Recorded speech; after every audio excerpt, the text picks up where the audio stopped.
রাজীব ভাই এই টিভিটা বেচতে হবে, দেখেন দিনি কয় টাকা দিতে পারবেন?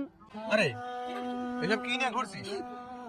এগুলো তো এখন ভাঙড়ি, এখন তো এলসিডি জামানা, আর তুই এই বাক্স নিয়ে ঘোরাঘুরি করছিস। ভাই যা দেবেন দেন, গ্রামে যাচ্ছি তো ভাড়ার জন্য করে টাকার ব্যবস্থা হয়ে যাবে। দেখ ভাই, আমি সাধারণত এসব পুরাতন টিভি কিনি না। এসব কিনলি বেচার সময় কাস্টমার পাওয়া যায় না।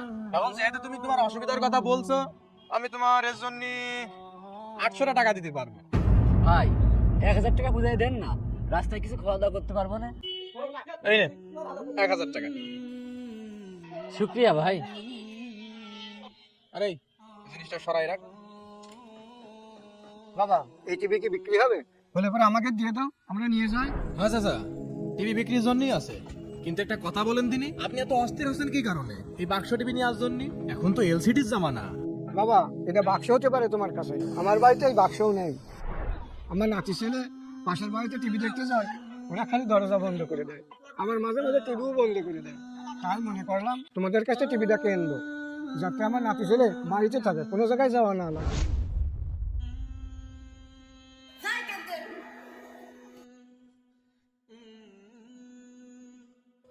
বাবা রসমানা, বাবা কি হলো? হ্যাঁ চাচা, আপনি এক কাজ করেন, আপনার কাছে যা আছে আপনি তাই দিয়ে এটা নিয়ে যান। ধন্যবাদ বাবা, দাঁড়াও দেখছি। বাবা আমার কাছে 300 টাকা আছে, এই নাও বাবা। আরে যথেষ্ট, আপনি নিয়ে যান। এই দিয়ে দাও তো, নিয়ে যান। দাদু, আমি বাড়িতে যে এই টিভিতে আমি কার্টুন দেখবো। কেউ আমার বাড়িতে টিভি দেখতে আসলি আমি তো তাইলে দেবো না, আমরা সবাই একসাথে টিভি দেখবো। আচ্ছা দাদু। প্রিয় দর্শক, আমি কি ঠিক করেছি? কমেন্ট অবশ্যই বলবেন।